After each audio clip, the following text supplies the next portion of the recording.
எல்லோருக்கும் வணக்கம். எல்லாம் எப்படி இருக்கீங்க? நல்லா இருப்பீங்கன்னு நினைக்கிறேன். நானும் சிறப்பாக இருக்கேன். குவைத்தில் நடந்த யோகா தினத்தில் கிட்டத்தட்ட 2200 பேர் கலந்து கொண்டு இருக்காங்க அப்படின்ற மாரி தகவல் வந்திருக்கு. 2200 பேர். அப்புறம் குவைத்தோட கவர்மெண்ட் ஹாஸ்பிட்டலில் சில விதிமுறைகள் புதுசாக கொண்டு வந்திருக்காங்க. நைட்டு 10 மணிலேருந்து காலையில் 6 மணி வரைக்கும் நோயாளிகள் ஓய்வு நேரமாக அறிவிக்கப்படும், அது அமல்படுத்தப்படும் அப்படின்ற மாதிரி சொல்லியிருக்காங்க. இதனால் அந்த 10 மணிலேருந்து காலையில் 6 மணி வரைக்கும் அந்த தேவையில்லாத சிகிச்சை, நோயாளிகளை போய் டிஸ்டர்ப் பண்ணுறது, அந்தமாரி இதுவெலாம் இல்லாமல் அவங்க நிம்மதியாக ரெஸ்ட் எடுக்க இது நாங்கள் கொண்டு வந்திருக்கோம் அப்படின்ற மாதிரி சொல்லியிருக்காங்க. அதேமாரி நோயாளிகளின் பார்வை நேரம் சாயங்காலம் 3 மணிலேருந்து நைட்டு 8 மணி வரைக்கும் அந்த டைமில் போய் பார்த்துட்டு வரலாம். அதேமாரி இந்த அரசு விடுமுறை நாள்கள் காலையில் 9 மணிலேருந்து மதியம் 1 மணி வரைக்கும், இந்த ரம்ஜான் டைமு அதுமாரி டைமெல்லாம் ஒரு 9 மணி வரைக்கும் நீடிக்கப்படும் அந்த நோயாளிகளின் பார்வை நேரம் அப்படின்ற மாரியும் சொல்லியிருக்காங்க. இப்போதைக்கு இந்த தகவல் தான் வந்திருக்கு. பொறுத்து வந்து பார்ப்போம் வேலை தகவல் எப்படி வருதுன்னு. குவைத்தில் கட்டுமான தொழிலில் ஈடுபடும் தொழிலாளர்கள் முடிஞ்ச அளவுக்கு கவனமாக சேஃப்டியாக அந்த பாதுகாப்பு உபகரணங்கள்லாம் அணிவிச்சு வேலை செய்யுங்க. ஏன்னா குவைத்தோட ஃபயர் போர்ட்ஸ் இப்போ ஒரு தகவல் ஒன்று சொல்லியிருக்கு. இந்த கட்டுமான தொழிலில் ஈடுபட்ட ஒரு தொழிலாளர் மேலேருந்து கீழே விழுந்துட்டார், அதை நாங்கள் கையாண்டு கொண்டு இருக்கிறோம் அப்படின்ற மாதிரி ஒரு தகவல் ஒன்று சொல்லியிருக்காங்க. அவங்க இங்கே அடிக்கிற வெயிலில் கொஞ்சம் கேராக இருக்கும். முடிஞ்ச அளவுக்கு காலையிலே சாப்பிட்ருங்க, கொஞ்சம் சேஃப்டியாக இருங்க, அதிகம் தண்ணி குடிங்க, கவனமாக வேலை செய்யுங்க. மேடம் கால் பண்ணி, குமார் லிஃப்டில் ஒரு பொருள் வைக்கிறேன், அதை எடுத்துன்னு போய் ஓனரோட அம்மா வீட்டை கொடுத்துட்டு அங்கே ஒரு பொருள் தருவாங்க, அது வாங்கி நம்ப வீட்டுக்கு வா அப்படின்னு சொல்லிட்டு சொன்னாங்க. லிஃப்டில் வச்ச பொருள் என்னன்னு போய் பார்த்தா ஈய பாத்திரம். இந்த ஈய பாத்திரத்துக்கு கொடுத்துட்டு அங்கே என்ன கொடுக்குறாங்கன்னு பார்த்து வாங்கின்னு வரலாம். என்னென்ன பொருள் கொடுத்துருக்காங்கன்னா, ஒரு முலாம்பழம், அப்புறம் கொஞ்சம் ஜிர்ஜிர் தழை, அப்புறம் அந்த கூஸ்பரா பக்துனஷ் அந்த ஐட்டம், கோஸு கொஞ்சம் தர்பூசணி பழம், அப்புறம் அந்த மஞ்சள் கலர் பூசணி, இந்த பொருள் தான் கொடுத்துருக்காங்க. எவ்வளோ பாசமாக மருமகளுக்கு கொடுத்து அனுப்பிடுறாங்க மாமியாக்காரி. ஆனால் இதுமாரி நம்ம ஊரில் இருப்பாங்களா? இருக்க மாட்டாங்க. சரி, எடுத்துன்னு போய் கொடுப்போம்.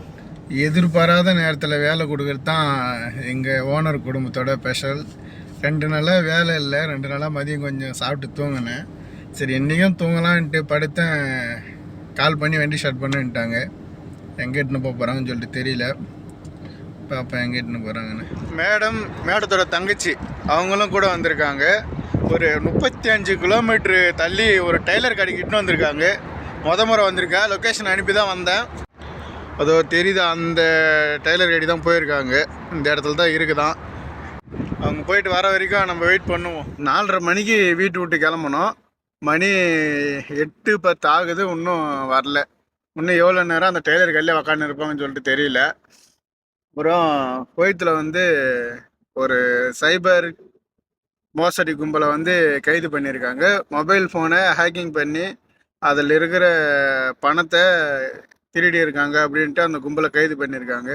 அதனால் தேவையில்லாத லிங்க் எதனா வந்தால், இல்லை தேவையில்லாத ஆப்பை இறக்கி தேவையில்லாத விஷயம்லாம் பண்ணாதுங்க. அது உங்களுக்கு பிரச்சனையில் முடியும். அதேமாரி எந்த ஒரு ஆப்பு இன்ஸ்டால் பண்ணி நீங்கள் யூஸ் பண்ணாலும் உங்களோட சிவில் ஐடி நம்பரோ இல்லை ஏதாவது ஒரு ஓடிபி நம்பர் கேட்டாலோ தேவையில்லாத போடாதுங்க. அது உங்களுக்கு பெரும் பிரச்சனையாக வந்துடும். பார்க்கலாம் எத்தனை மணிக்கு வராங்கன்னு. இங்கே ஒரு வழியாக வீட்டுக்கு வந்தாச்சு. 9:30 மணிக்கு வந்தோம் வீட்டுக்கு. அப்புறம் அப்படியே இந்த இன்ஸ்டாகிராம்லாம் தள்ளி பார்க்கும்போது இந்த பேச்சுவார்த்தை சம்மந்தமாக சில நியூஸ்லாம் வந்துச்சு. அதையும் கூட ஷேர் பண்ணிக்கலாம் அப்படின்னு சொல்லிட்டு நினைக்கிறேன். இது அந்த மிடில் ஈஸ்ட் ப்ராப்ளத்தை பற்றின அந்த பேச்சுவார்த்தை தான். ஃபஸ்ட்டு டொனால்ட் ட்ரம்ப் என்ன சொல்லியிருக்காருன்னா, ஈரான் பேச்சுவார்த்தைக்கு வரலன்னா ஈரானே அழிச்சிடுவேன் அப்படின்ற மாதிரி சொல்லியிருக்கிறாரு. அப்புறம் பேச்சுவார்த்தை சுமூகமாக நடக்கணும், இல்லைன்னா நான் எப்படி சொல்கிறது, அந்த ஹெர்மோஸ் ஜலசந்தியில் வர கப்பலுக்கு கட்டணம் வசூலிக்க ஆரம்பிச்சிருவேன், அது இல்லாமல் 20% எண்ணெயை நான் எடுத்துக்குவேன் அப்படின்ற மாதிரி சொல்லிக்கிறாரு டொனால்ட் ட்ரம்ப்பு. அதுக்கப்புறம் லெபனானில் இருக்கிற அந்த ஈரானுக்கு சொந்தமான அந்த ஆட்களை கட்டுப்படுத்திக்கணும், இல்லைனா ஈரானே அழிச்சிடுவோம் நான் அப்படின்ற மாதிரிலாம் சொல்லியிருக்கிறாரு டொனால்ட் ட்ரம்ப்பு. இதில் அந்த டொனால்ட் ட்ரம்ப்போட கருத்தை ஏற்க முடியாமல் ஈரான் கிளம்பி வந்துட்டு இது பேச்சுவார்த்தை நடத்தாமல் இந்த சம்பவம் தான் நடந்திருக்குது இன்றைக்கி இந்த பேச்சுவார்த்தையில். திரும்பவும் போர் தொடங்குமா அப்படின்னு சொல்லிட்டு தெரில. டொனால்ட் ட்ரம்ப் அந்த மூடில் தான் இருக்கிறாரு போல் தெரியுது. திரும்பவும் போர் தொடங்குற மூடில். அதுக்குள்ளே ஊருக்கு போகணுன்னு நினைக்கிறவங்க டக்குன்னு ஊருக்கு போயிடுங்க.